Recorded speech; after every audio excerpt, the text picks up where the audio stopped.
You're listening to the Emissary Authors Podcast, where we help faith-driven founders and entrepreneurs tell the stories that matter. This episode was made possible in part by the Emissary Author Workshops and our title of the week, The Hope of War, from Emissary author Larry Cripps. Go to publishwithemissary.com/workshops and thehopeofwar.com for more details. Well, we are live once again with the Emissary Publishing Podcast. I'm Jason Todd with my friend and colleague, Paul Edwards. Hey, Paul, good to see you. Great to be back again, Jason. So good to be with you. We always have great conversations, and we're about to have a big one. We're going to be talking about with my friend, my mentor, someone whose intervention caused a very positive series, saga, if you will, of changes up into the present day, but who simultaneously has is a published author, and oddly enough, his book, which I read early when I met him, turns out to be a book he never wanted to write. And that's going to make it interesting today. And so I'm excited to bring Aaron Walker onto the show. Well, me too. Aaron, you and I have met once before today. Sure. And I know that you lead a mastermind and you're influential for a lot of folks. So I'm excited to hear what you have to say about this book that you didn't want to write. I think, boy, that resonates with me. And I'm not, because there are things that I didn't want to have to write either.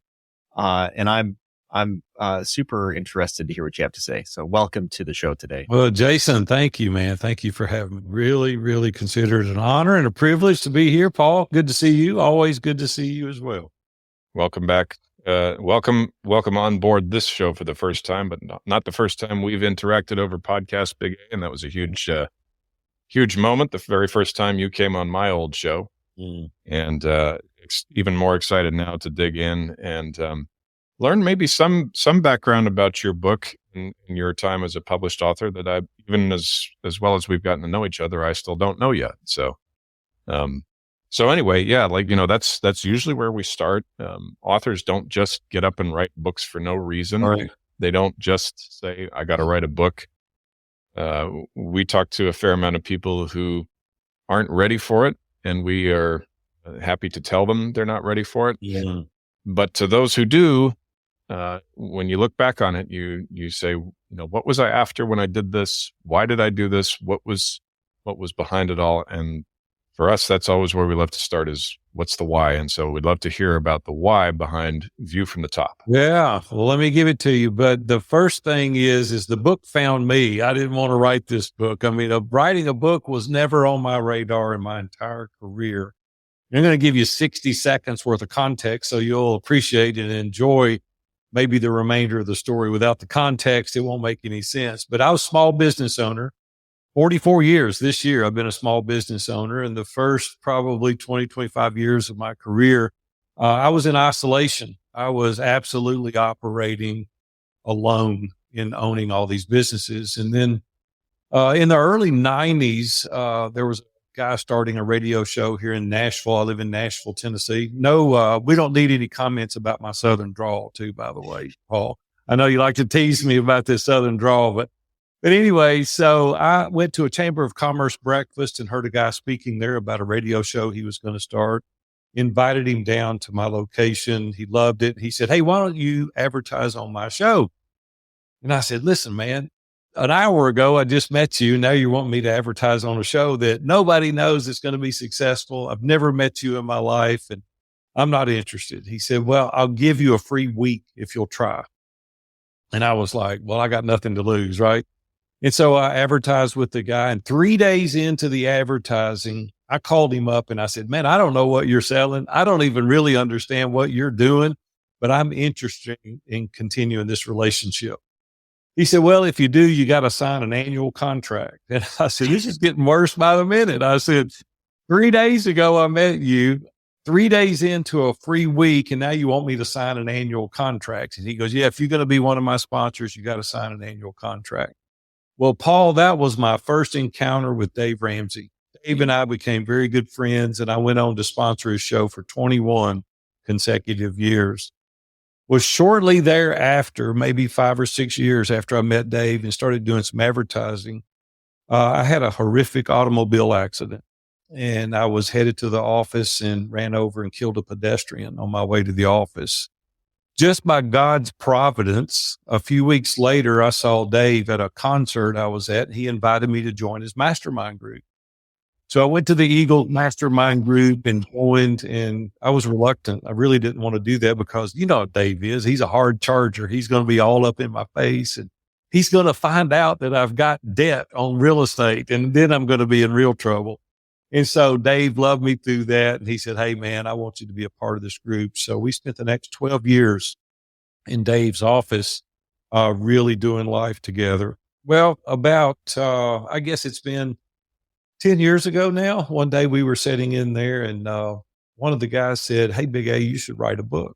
And I went, "Write a book? What in the world would I write a book about?" And he said, "Your life experiences and some of the things that you've accomplished." Well, here's where you really need context. Dan Miller sat across the table from me, 48 Days to the Work You Love. He's written about 12 books. Dave Ramsey sat to my right, and he's probably got 15 books in print. But the thing that really killed me the most is to my left was Ken Abraham. Ken Abraham's written about 105 books. He's a ghost author and has done an amazing job over the years, and semi-retired now. He's kind of taking a little break, I think. But I said, "Who would read my book?"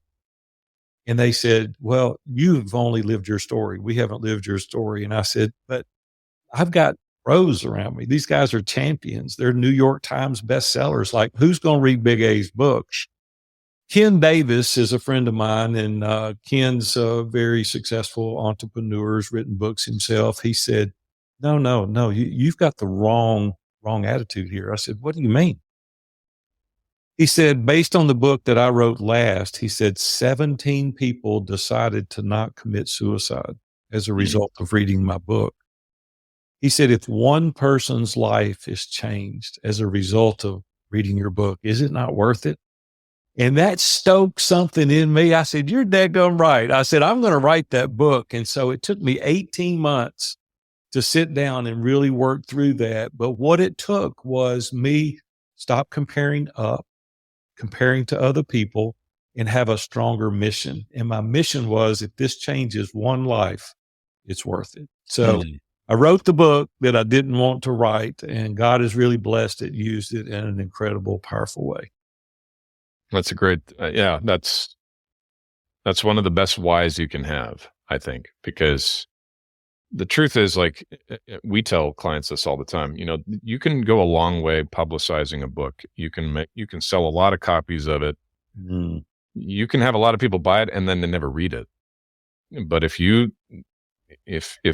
just one person radically changes the trajectory of their lives as a result of it,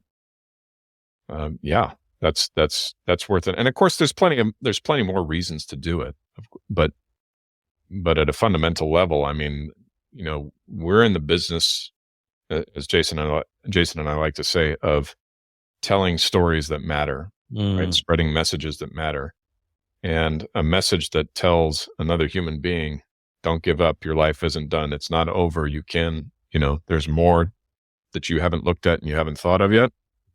That's our kind of story. Paul, you know what was difficult for me in the beginning, being a novice, was I was intimidated. I was afraid of the structure. I was like, I don't know how to put all this together. You're right. I got the stories, but I don't really know how to put it together. And, I hired somebody to help me with that. It was like, and it made it so much more enjoyable. It was like, man, I don't have to walk this journey alone now. Like, I've got somebody that's walking me through the process. It was so intimidating to me. I'd never written a book. And so to get somebody to, walk that journey and help me and let me tell the story audibly and come back and probe and ask questions and then help me massage the message or tweak it a little bit. And then I was like, I don't know how to sequentially put it together. And they're like, "Oh, we got that. Let's get the story out and then we'll go back." And so you guys do an amazing job of that.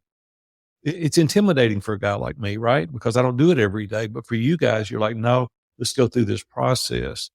some of the stories, and I don't really know the format you wanted here, but I wanted to tell you a couple of stories related to the outcome of the mission of the book. Really have been beneficial for me personally. First of all, a lot of people say, man, it's going to be expensive to write a book. And, let me just be the first to tell you, and this was such a cool story, is we did get it into some bookstores and we were able to get it into some airports, and we did some things like that to market the book a little bit. And I get this phone call on a Monday morning from a guy and said, hey, there was a contact information, looked you up on LinkedIn, got your phone number, and I want to talk to you. And I said, yeah, sure. So I was talking to him. He said, I want to hire you as my business coach. And I went, okay. I mean, the normal protocol is to ask, hey, who sent you, or how did you find out about me? He said, I read your book, and it had just come out. And I was all excited. I was like a little kid here. I'm 44 years in business. I was like a kid, at this time. I was like Christmas morning, And so we talked for about an hour. And at the end of that engagement, he agreed to coaching with me for a period of time. Listen to this. This is the drum roll moment.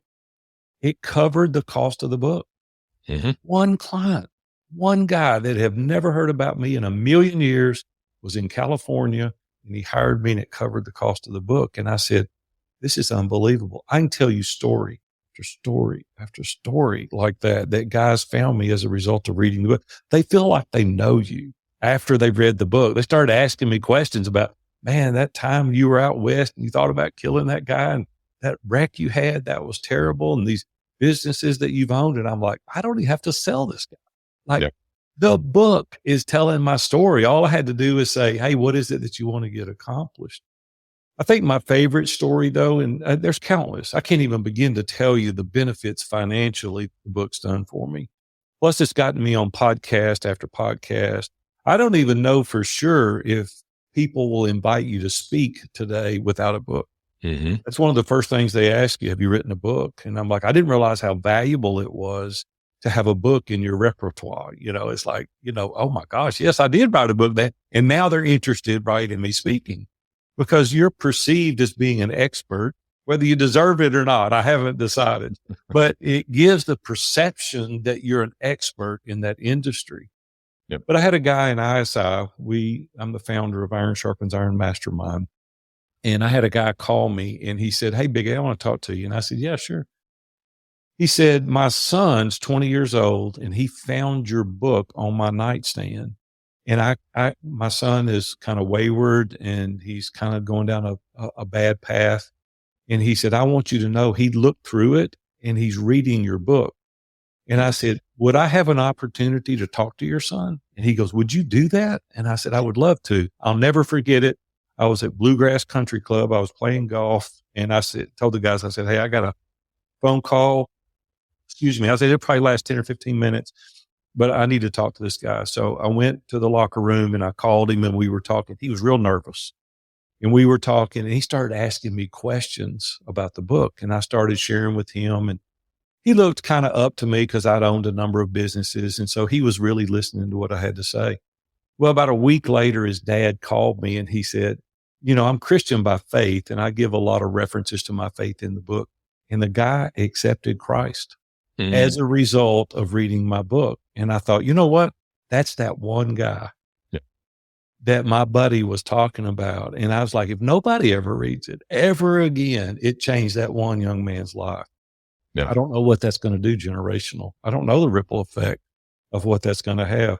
But I'll tell you, I wish somebody had convinced me earlier to write a book, because that's my story. And everyone listening to this podcast interview right now, you've got a story. And I want to assure you that someone needs to hear it. One of the things that resonates with me on what you're talking about is you just finished with the statement, I wish I would have done it sooner. And I find that it takes time to concentrate a message that really matters to you as an individual, we before the broadcast, we were talking about my book, and it's like, why did I write my book? Well, it's the things that I needed to say. If I was going to say, hey, I want to talk to you, you're in time of struggle, man, this is the book, you got to read this, because I needed it. And it's not a book I would have written 10 years prior by any stretch. And I'm wondering, it in your path, even though you say, maybe you wanted to write it years earlier, maybe it wasn't time. What was it about the time that you did write it that you knew now is the moment? Yeah, that's a great question, because many other people had shared with me experiences of how my life had impacted them in certain ways. And over the course of time, having that horrific automobile accident, which I pray no one ever has to experience, there was lessons learned as a result of that I felt other people could benefit from, right? And so it was just deciding to be vulnerable and transparent for the benefit and the greater good for others. And so it never was really looked at or designed to be a profitable endeavor, right? It really wasn't. I do hope that people read it and want to join our mastermind group, because mastermind groups have changed my life. Being in that group with Dave and Dan and Ken and those guys for 12 years showed me the value of surrounding yourself in community with other non-biased, trusted advisors, because isolation is the enemy of excellence. And if we want to really excel, we need to be in community. We need to have other perspectives and people to hold us accountable. And I thought, how selfish of me to keep that information. I need to share that information so that there's a transformative experience for other people. And so it became kind of a giving mindset, not something I could gain as a result. But, the natural reciprocity is people want to communicate and do business with you. But I think if we go into it with the right heart, the right motivation, the benefits that you receive back are 10x what you had hoped they would be. And so I think any of us that write any book should take that perspective of, what will this add to others? What benefit could they receive as a result of reading this book?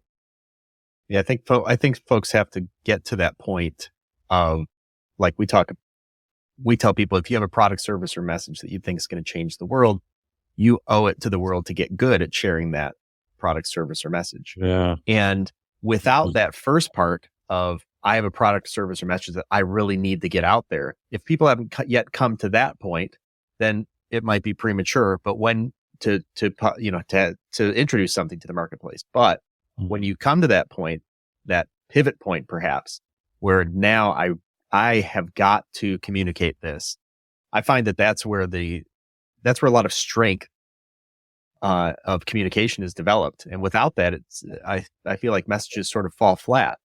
Mm-hmm. It's almost a responsibility. Mm. Yeah. And then you get to a place of conviction. And what are you going to do? Go against your conviction and not implement on the responsibility of sharing some good news, some tip, some hack, some experience that others could glean from and possibly not have to go through some of the trials that I've had to experience. And so when you start looking at it through that filter, the conviction gets stronger until it was released in the book. And once it is, you see other people. It's not a New York Times bestseller for everybody, but it wasn't designed to be that. It was designed to help a specific genre of people, and it's done well at that. I think, and I think for anybody watching or listening, it's just a reminder of what you already said, Big A. God took care of making sure that you recouped your investment.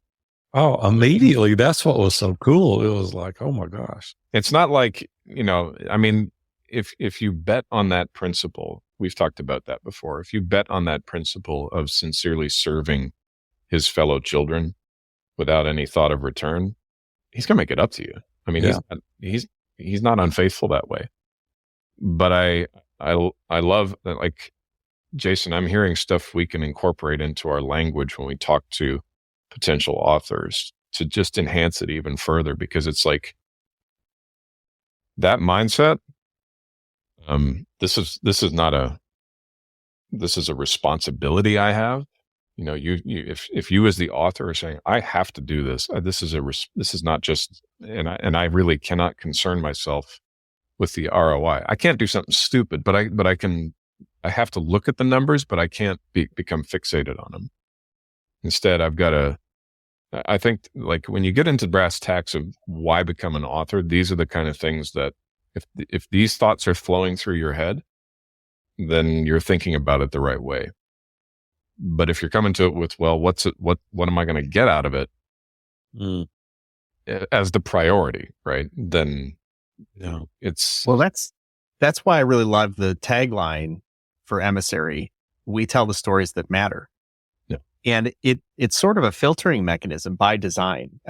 First, I think the statement is bold. It's sort of in your face. Like, we tell the stories that matter.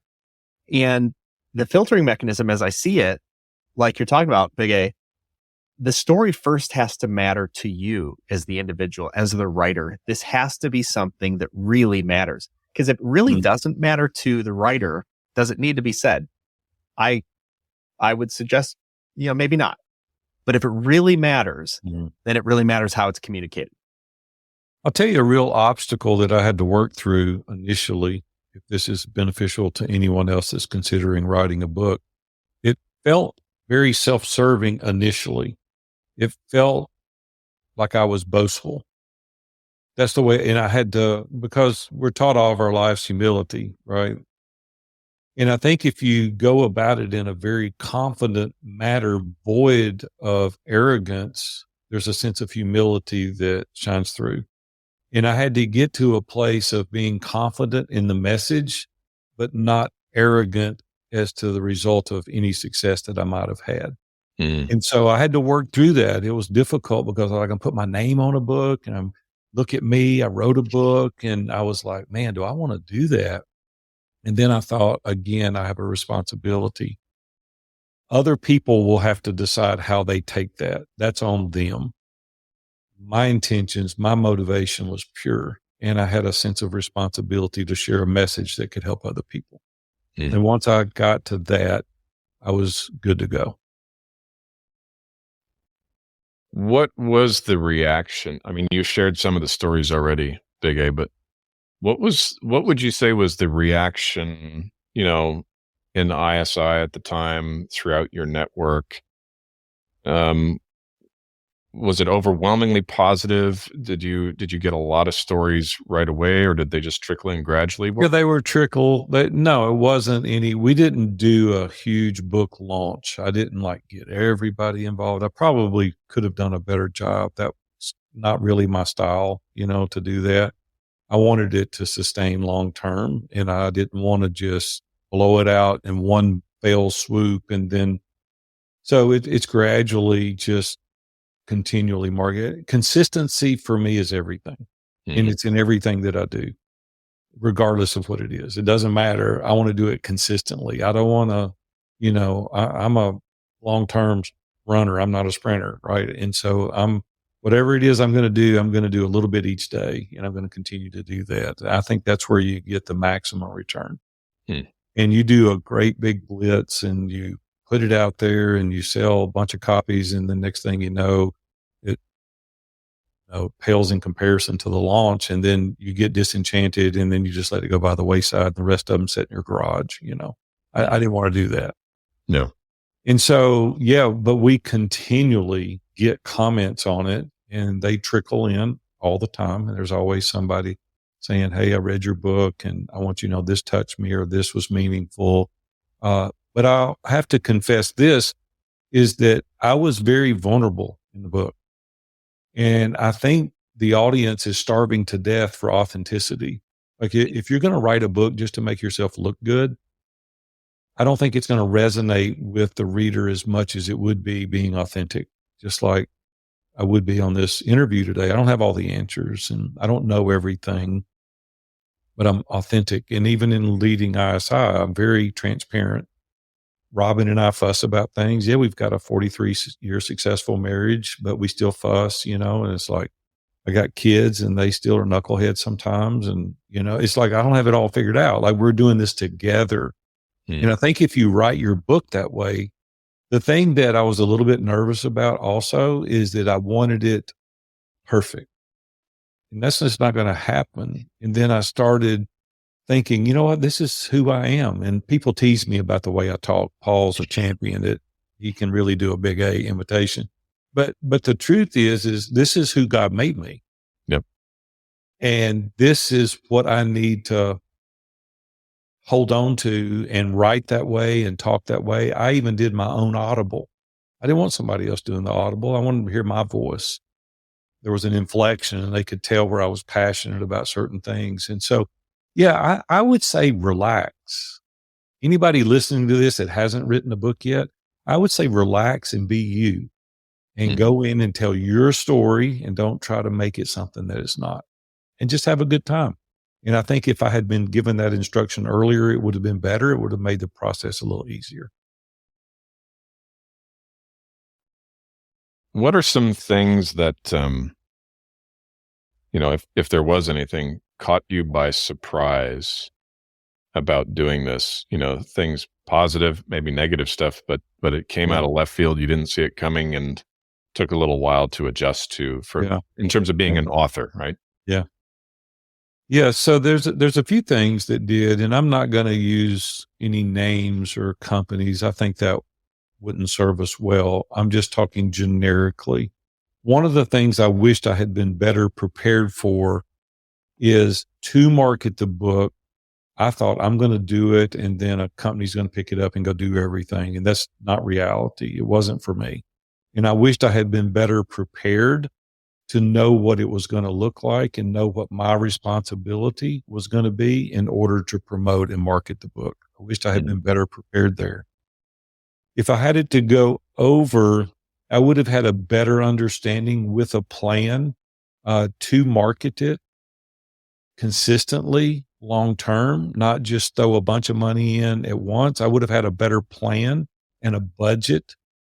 If it was something that I was really interested in the book, selling numbers of copies, or it was going to direct people towards a funnel, if it was being used kind of as a lead magnet to get people into a funnel, I would have strategically planned a longer term, maybe a year, maybe 18 months with someone that could have helped me work through that process. Mm-hmm.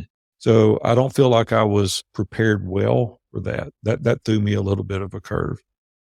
The other thing is it took me 18 months, and I don't think it has to take that long. I think it can be done in a much shorter period of time. If I had been maybe educated or coached just a little bit better on how to use my time wisely, I think that would have been a little bit better. So just a few of those experiences would have been better thought out. So let's dig into this a little bit. Now, people write books for various reasons. And, before the broadcast, we were talking about writing books, and you asked me, hey, what do you use your book for? Do you use it for a lead magnet or, and I said, no, it has nothing to do with the work that I do. And you, however, as personal a story as it is, you do use it as part of your business. I do. So walk us through how maybe you wrote that, or how you envisioned as you were writing it, the eventual use. Yeah, it's good. It's written properly for what I want to accomplish. And I want people to get to know me as an individual. So it's a little bit of a memoir, telling a little bit of my story, because what we do in the mastermind is a very personable business. It's not a widget. So we provide people a service, and we're constantly interacting. It's very relational. My first core values, relationships matter most. Like, it's everything to me. And so it's very, very important to me that people get to know me personally, intimately, so they know what they're getting involved in the mastermind. So it's working very well for that. The other thing that I wanted to do was speak some. And that's opened a lot of doors, opportunities for me to be able to speak. I will honestly say I have no interest whatsoever in selling it to make royalties. That just doesn't interest me. That's not something, because my one-on-one coaching, for what I charge to do one-on-one coaching, if someone gets this book, they pay $15 for the book or whatever, and they read it, and they hire me to do a coaching engagement. It's very lucrative for me to be able to do that. And the book has paid for itself so many times over, opening doors. And there again, and I said this earlier, it gives you a sense of being a professional, being an authority in a certain arena when you have a printed book. It just does. People just look at you differently. They talk to you differently. The weirdest thing for me, and why anybody would ever want an autographed copy, I'll never know in a million years from me.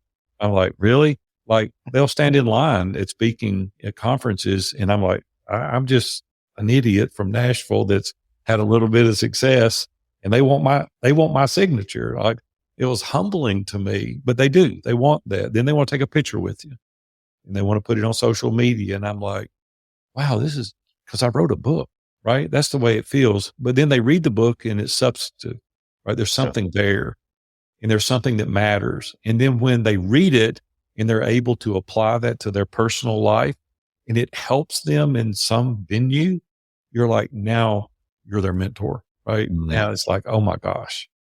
I just can't tell you, man, the benefits. There's countless other benefits as a result of it, but getting people kind of in our funnel, and then they learn more about it. It's the most inexpensive lead magnet on the planet. Hands down. There's nothing that even remotely comes close to the value that it returns for the investment that you make to do it. Nothing. That's really good to hear. Yeah. When I was thinking, while you were talking, Big A, that I didn't realize that it was, when you say a lead magnet, are you talking about strictly when you're doing speaking engagements, or just out there in general? Like, I'll give them away. Like, I'll go and speak to a group of 100. I went and spoke the other day to 150 people, and I gave 150 books out. And we had a guy that joined our mastermind immediately from that group. And what he will pay me in the next 36 months will pay double what that book costs. Yeah. One person, one speech. And so there's no way. I mean, I couldn't have stood up there and talked and then not given him a book, and then I didn't have time to talk to every single person, but he was able to read the book, and he knew exactly who I was, what I stand for, my principles, my history. And he's like, I'm in. Where do I sign? And his name's Joe. He's a great guy. And he joined. And I'm like, and he's going to bring other people. Right. And so I don't know how you quantify the value. Like, technically, I don't know how you would do that. You know, people say, well, you invest this much money to write the book.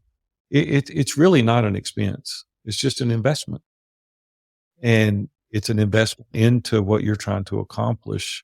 And for me, yeah, that's why I said I wished I'd done it earlier. When I think about what you said earlier, the whole perception that it creates in people's minds, I've seen that too with the books I've written. Yeah.